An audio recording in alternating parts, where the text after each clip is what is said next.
All right, good evening. My name is Tiffany Cole, and you are being joined by Evan Tingley, who's the Director of Student Support, and Sarah Youssef, who is also as an AP teacher, as well as our AP support coach, kind of heads up that program. So welcome. We have 40-some participants, 46 at this point. People are still kind of filtering in. So thank you for attending. I won't keep you long. I want to respect your time. But I do want to tell you a little bit about advanced placement courses and the opportunities that are available to all students at BBCHS in terms of advanced placement, and why your students should take an advanced placement course and why it's beneficial for them to do so. So I'm going to go ahead and get started as people are filtering in. You can go ahead and ask questions through the chat. Evan's going to be monitoring the chat. So Evan will let me know if there is a question, and we'll go ahead and get started. We'll have time for questions at the end as well. So welcome. Again, this is our advanced placement parent webinar, and really our intentions are to make sure that you understand the benefits of your students taking advanced placement courses, just to kind of build knowledge around those pathways and talk about barriers students have toward taking AP courses, talk about the mindsets that an AP student should have, and really provide you with information about supports for students too, and then just communicate next steps on conversations that you can have with your student, because course selection is starting soon. I know it seems really strange to be planning for next school year in January, but this is the time that we are planning. So I do want to just bring you to this slide, which really talks about, what does it mean to be ready for college, career, and life? And these are just some criteria that we define in terms of, is your student ready to move on to the next step? So these are the things that we're looking for. And so you'll see on here that AP courses is part of that puzzle, right? We want your student to be college, career, and life ready, ready for whatever is the next step for your student, whether it's 2, 4-year trade school, any post-secondary experience. Advanced placement courses can help your student get there and get the skills to get there. So when we focus our efforts in advanced placement, we do have advanced placement classes that freshmen take as well as sophomores, but when we are focusing our efforts on really making sure that each student who is able has an AP class, we're really looking at 11th and 12th graders. And so here is our enrollment over time. So I just wanted to show that to you as community members. These are the kids that are taking AP. You can see that we grew quite a bit, and then we kind of flatlined a bit. Each demographic area kind of flatlined a bit over 2020, 2021. This to me really is good news, because what it tells me is that our students did not really lose hope over the pandemic, that even despite the pandemic, they're still wanting to challenge themselves with rigorous AP coursework. And so that really speaks to the students that we have. And I expected a big dip actually coming out of the pandemic, and we are not seeing that. Of course, we'd like to see it go up with every one of these groups of students, but we want to make sure that everyone understands, like, hey, here are some supports that you can have that will help you at the next step. So we want to make sure that everyone is fully aware of the benefits and supports that we have. We know that students who take advanced placement courses are more likely to graduate college. And so these are just some statistics from our partnership with Equal Opportunity Schools. And it tells us just even sitting in the class, just participating in the class doesn't mean you have to get an A or a B or a C even. Just participating in the class, you're more likely to graduate college. And then if you do well, which means passing the AP test at the end of the year with a 3, 4, or 5, every AP class has a big test at the end. If you pass with a 3, 4, or 5 at most of our state schools and some private schools, you can get credit for those classes. And so that experience plus getting the credit at college is really beneficial. So you could have a student that sat down and has 3 or 4 college credits as they're registering for their freshman year, and that's really beneficial. And then I just wanted to share with you this piece of data. We survey our students at the beginning of in the fall about their mindsets toward AP, about their thoughts toward taking rigorous coursework, about their post-secondary plans and what their intentions are for the next step. And it was indicated to us this year that 81% of our students want to obtain a 2, 4, or advanced degree. That's a lot of students. And that's more than what typically goes. And I'm going to kind of show you that too. But it's a little bit down from last year, which I expect. The pandemic has had an impact on people emotionally, and it has had an impact on thinking about that next step as well. But we want to give our students the best possible chance at achieving that goal. And so we know, based off of this other data here, that taking an AP course will help get them there. And that's really important. Our students through this survey also identified some barriers that they have toward taking AP, and 65% of them said that they didn't feel like the adults were encouraging them to do so. And so that's one of the reasons I'm sitting here talking to you tonight, is to let you know a little bit more about advanced placement. I have high school students myself, and if I wasn't an educator, I probably wouldn't know all about advanced placement courses, right? When I went to school here, there were no advanced placement courses. So I want to make sure that parents and families have all of the information possible. And then we've talked to our teachers, we've talked to trusted adults in the building, all about how can we encourage our students to take rigorous coursework? How can we help them take risks academically and step outside their comfort zone a little bit? These two at the bottom here, this benefits and general knowledge barrier, we're trying to kind of break some of that today by giving you some general knowledge about the benefits of taking AP.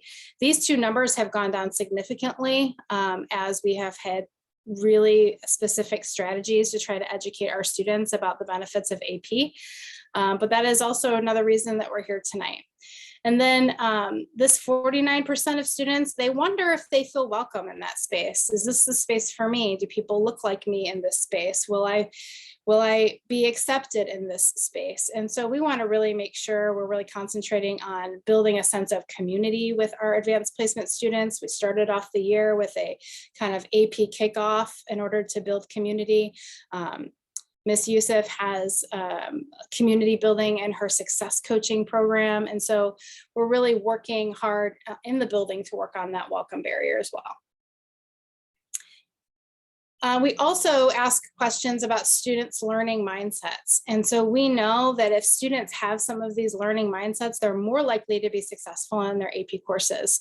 And so we've identified students that have some of these mindsets. And so we want to build on them, right? So you know your children, if you know they have some of these mindsets, if you know that they have a growth mindset, they're willing to do hard work and continually work on a process and understand that it is a process, you want to maximize on those strengths, right? And so we know we're looking for kids that have some of these mindsets because we know that that will help them be successful.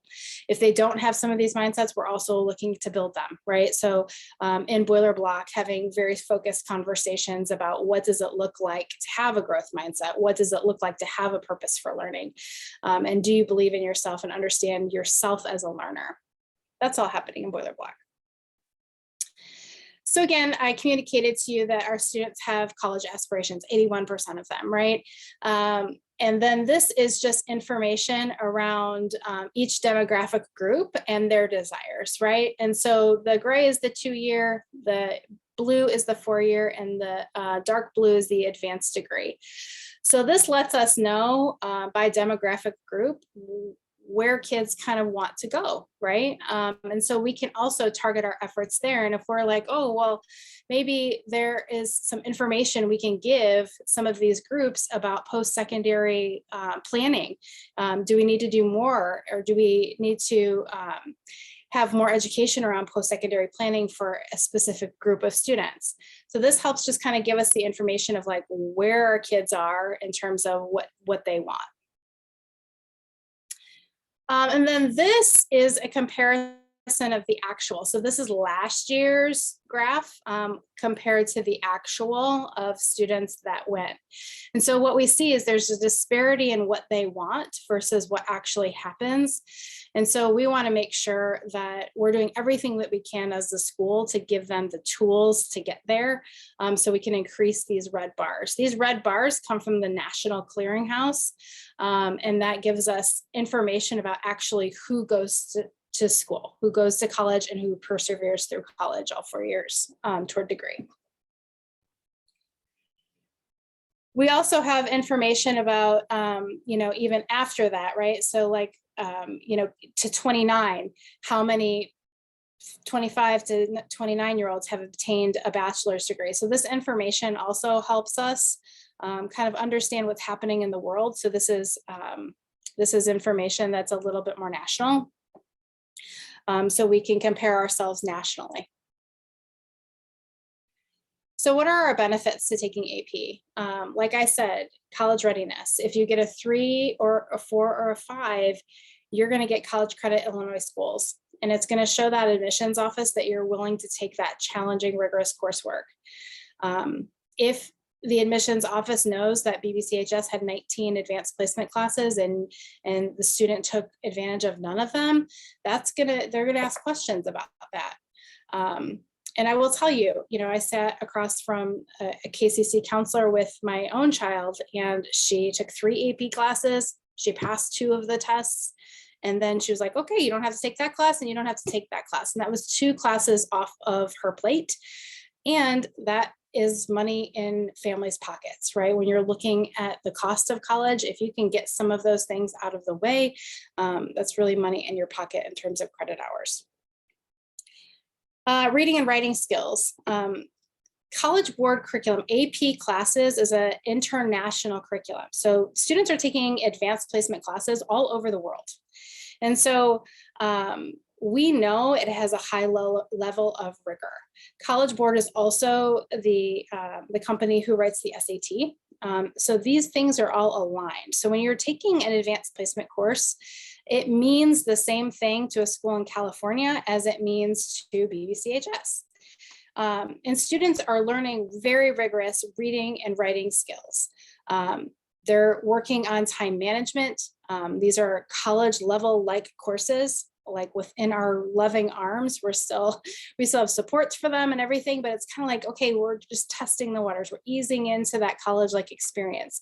So it helps them kind of massage out that study time and that study management piece while they're still here and not away at school.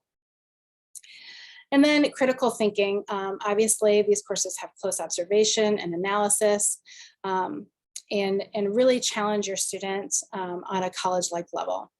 And then, of course, community. It builds a sense of community. AP students go through a lot together, and they definitely build this sense of community with each other in terms of how they support each other through getting through this class.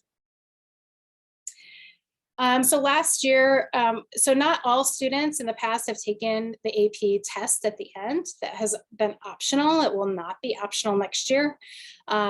So last year, this is how many students we had take the AP test.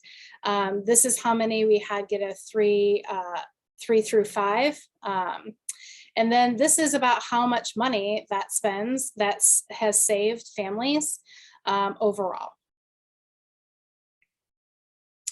Courses that we offer at BBCHS. We have quite a few. We have 19, which is a lot. About 10 years ago, we only had like 5 or 6. And so we have done a lot to expand these offerings. So hopefully there's something for everyone, right? But it doesn't mean we want you to take all of that. So we want students to pace themselves. We want families to make good decisions about how many AP courses a student should take. And each kid is different. I understand that.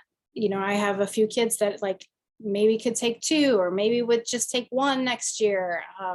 You have to juggle it with all your other commitments and extracurriculars and drama and athletics and that sort of thing, because it does take some time. So we really want students to pick the AP course that they're interested in, right? And would align with where they want to go in their career pathway. So lots of offerings here. All of these are on site except for AP French language, which is an online offering. And when students attend BBCHS, they do identify a career pathway, and that career pathway helps to build out their future schedule. And so if your student is like, I don't know which AP class to take, this is a really great place to start. Like, okay, what was your career pathway that you chose with your counselor? And then get them to talk about that a little bit. Our course description guide does align the AP courses with the career pathways. So that's a really good resource to look at. Our course description guide from last year is online right now. And before students start registering next week, the new one will be up online. So if you want to see what AP classes align with your student's career pathway, that's a great place to look. And then this is kind of what a program of study looks like. So this would be a career pathway of human services. And then this is what it looks like for them in the counseling office when they're having conversations with your student. And so they begin to pick what AP classes are appropriate overall. And you can see the suggested electives over here. Your student has one of these. And so if you haven't seen it, you could call the counselor and they could help you view that and have conversations around it. So once we get students in these rigorous coursework, what do we do? How do we support them? And so in the beginning, I told you we do something in the beginning of the year to build community around AP. And then we had some breakout sessions about, okay, how do we read like an AP student? How do we write like an AP student? How do we have academic conversations like an AP student? And it really just starts to set the expectations for the year, as well as help them get to know some of the kids that might be in their classes and help build a sense of community around advanced placement. Of course, we have Boiler Block, which is our intervention period during the day. And that is a vital lifeline for students getting support in advanced placement. And I am going to punt to Sarah at some point, and we'll talk about that. But if it weren't for Boiler Block, a lot of our students couldn't get that focused small group attention that they might need to pass these rigorous coursework. And that it's also a place for them to meet and study in a group. They can go to, if it's AP Psych, they can go to Ms. Yusuf's room, they can sit in a group of students and they can grapple through ideas, and then also have their teacher there to touch base with them. And then we have AP Success Coaching, which is a more targeted intervention happening opposite their lunch. And that is really about executive functioning. That's really about how do we study, how do we time manage, how do we advocate for ourselves, what is our process for reassessment, and Sarah's going to talk a little bit more about that too. And then of course we have practice test sessions. So we're entering the season where we're going to start giving our AP students practice tests. We use retired AP tests to give our students that test-like experience so they're better prepared for passing the exam at the end of the semester. And then of course we have small study groups. And then we also have an AP support process. If a teacher or a student is like, ooh, hey, I'm feeling a little bit over my head, they go ahead to the counseling office, they fill out this form. This is kind of what I've been doing, but I need help. And that can be initiated by the student, or can be initiated by the counselor, or can be initiated by the teacher. And then we just do kind of a wraparound for that student. All the adults kind of get into a room and start talking about, hey, how can we really help this student? What do they need? Do they need more targeted Boiler Block? Do they need to go to success coaching? Do we need to do some reassessment on some things? How can we really support and help this student get through? So there are levels of support that have been built over the years, and then we're hoping to keep expanding that as time goes on. Right now, we only have a 6% attrition rate for our AP classes. And so once kids get in, really, they are supported enough to be able to persevere through the process. So what's next? What's next really are some goals to have conversations with your student, right? How do we help them overcome some of these barriers that I just mentioned? Like, oh, I don't know if I'll feel welcome in that space, or I need to know more information. And just talking with your student. But right now we have very targeted supports. We have our counselors talking to them. We talked to kids in a big group the other day. We've had some small group conversations. We're going to have conversations with counselors. Students identified some trusted adults in the building, and some of them are having conversations with students. But really it's about helping them kind of overcome a potential fear, right, of taking something that might be a little bit outside their comfort zone. So just having conversations with them really helps. As they're bringing home their materials for course registration, you're like, hey, so what are you taking an AP class? What kind of AP class are you taking? And then encourage them to enroll in at least one. Again, we're by no means saying that students have to be all AP in their schedule. You have to make good decisions for your families based off of what your students are involved in as well, based off of their career pathways. It's a very individual decision, but we want students who are able to take at least one AP class. Because remember, it's on that criteria of, am I ready for the next step? I took an AP class, check, it's done.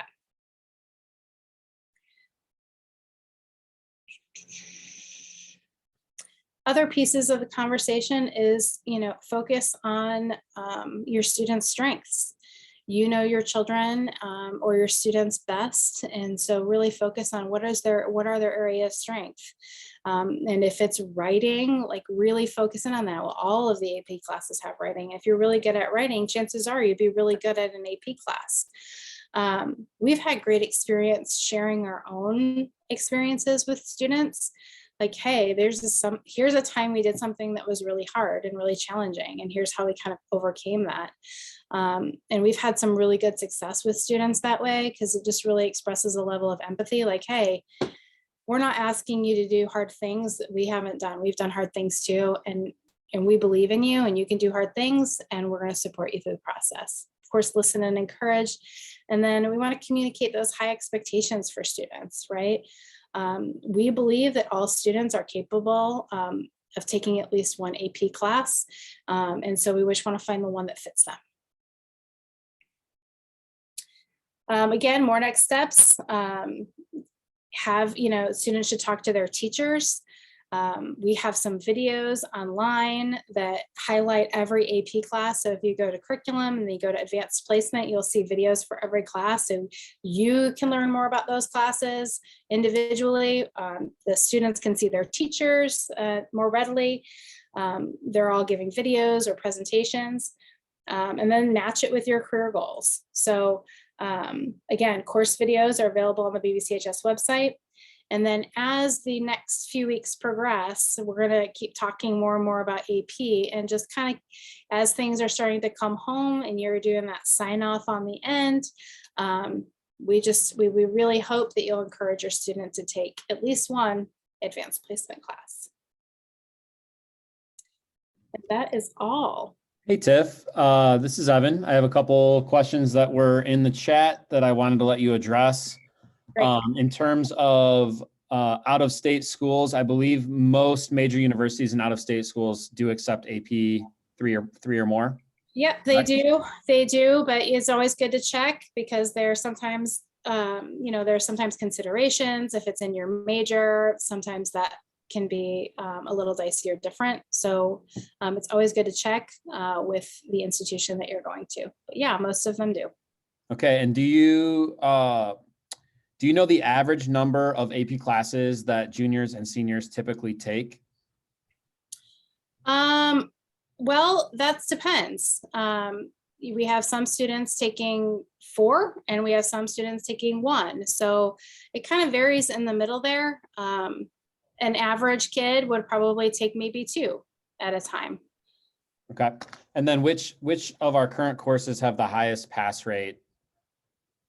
The highest pass rate for some of our courses is definitely AP Psych is very attainable in terms of pass rate, and AP Lang, which is can count as our junior English graduation requirement. They both have pretty good pass rates.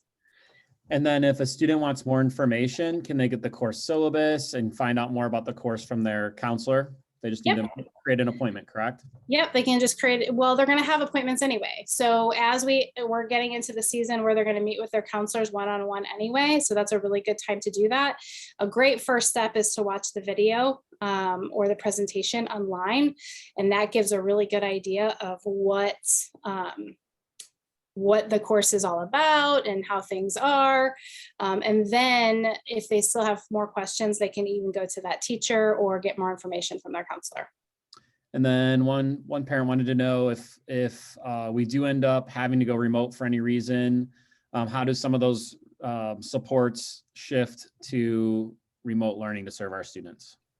So the College Board was really responsive in terms of remote learning. And when we went remote learning last time, all of our teachers did synchronous learning, but also the College Board provided like master teachers in each content area that have videos all on YouTube online and through their College Board account. So once your student is in a AP class, they have a College Board account and all those videos for like reteaching are in there.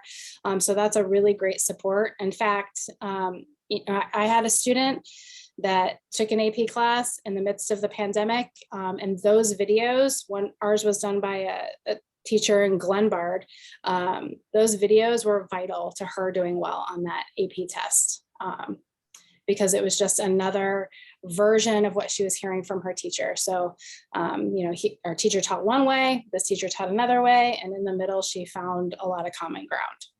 And I know the focus on a lot of tonight has been with juniors and seniors. Can you talk a little bit about freshmen and sophomores' opportunities to take AP courses? So freshmen and sophomores do have opportunity to take AP courses. Usually the ones that they do take are AP European History for this year. It will be AP World for next year. And then AP Government counts as our civics requirement. A lot of sophomores take that class. And AP Human Geography is also another popular entry class for freshmen and sophomores.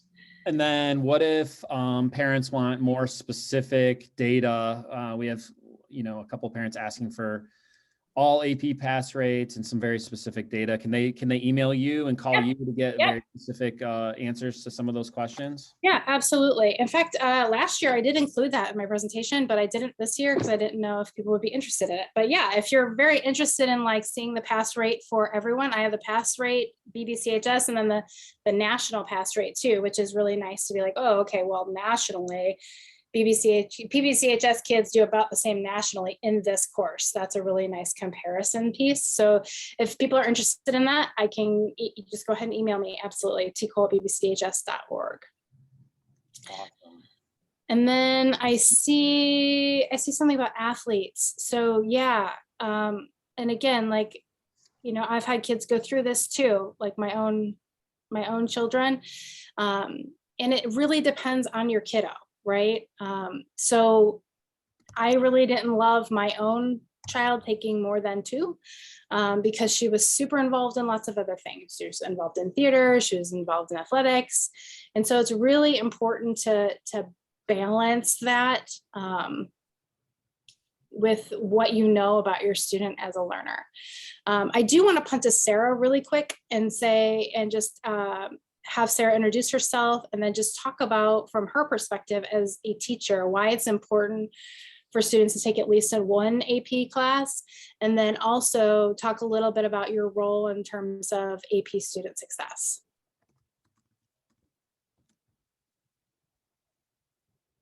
Oops, Sarah, I think you're muted. Darn it. Haven't done this in a while. Hi, I'm Sarah Youssef, and I teach AP Psychology, and I also kind of spearhead and work with teachers involved with AP Student Success, which is new this year. It's an intervention. So I started teaching AP Psych kind of early in my career. I think this is my 5th year doing it. And at that time, I had like 2 sections, and I had a lot of veteran AP students, like students who were very academically involved in AP. And I thought coming into it as a teacher, man, that's what AP is all about. But after the year I spent with them and we grew in resiliency and confidence together, because I was also new to teaching it. What I noticed, it became initially about academics. Like, of course, there was concern about grades and passing the test. But in May, after our test, when we're talking about like what was the most beneficial thing of AP Psych or AP in general, so many of them talk about the bonds that they form with other students, like going through hard things in a community and finding ways to support one another. And the other thing, they really like gained confidence in themselves, like I can do hard things. And these were, I mean, these are experiences that just stuck with me. And then as AP Psychology has grown and our AP numbers have grown, and our philosophy at BBCHS has really changed too. Like, there is no such thing as an AP student. Anyone can be an AP student. I find that those lessons like of resiliency and grit are really, really what changes kids. Like, I've sat in meetings with students where they've wanted to drop, and with a little bit of support and push, like they get through it and they come out on the other side of it. And I mean, those are just things I didn't have in high school myself. I went to BBCHS. There wasn't as many AP classes as there are now, and I would have never thought I would have fit in. So it's really amazing things to see that. But I do want to validate like the academic fear. Like, I think a lot of students do have a fear of failing, and the motto, I mean, I kind of embrace as a teacher is you can't fail if you don't quit. Like, quitting is failure. So one thing that I know the school has done, and I've been a part of, is building support systems within a student's day to make it as attainable as possible. So they're not having to do as much outside of school, and they can build community in smaller pockets with students who are also first year AP students. So that's what AP student success is about. We build some executive functioning skills like organization, time management, study skills, like reaching out to teachers and kind of taking ownership of your education. And I don't think, I'm almost positive, I'd have to double check, but I don't think a single AP student success participant from last semester dropped an AP course or failed an AP course. So we've been really successful, and I don't know, it's been really, really fun to witness students grow in that way and build some of those resilient skills. Thank you, Sarah, for that insight. Sarah is a really important cog in the wheel of what AP is and how AP has evolved and grown over the years. So we really appreciate her taking time out of her schedule to join us tonight. And if there are no other questions, we will go ahead and respect your time and let you go. That's 35 minutes. I do want to say, if you want to reach out to me, it is tcole@bbchs.org if you have further questions, or if there is something that hits you later on, or after having conversations with your student, there's still more, please let us know. And we would be happy to have conversations with you and make sure that you have all the information that you need to make good decisions for your student. Thank you so much and have a great night.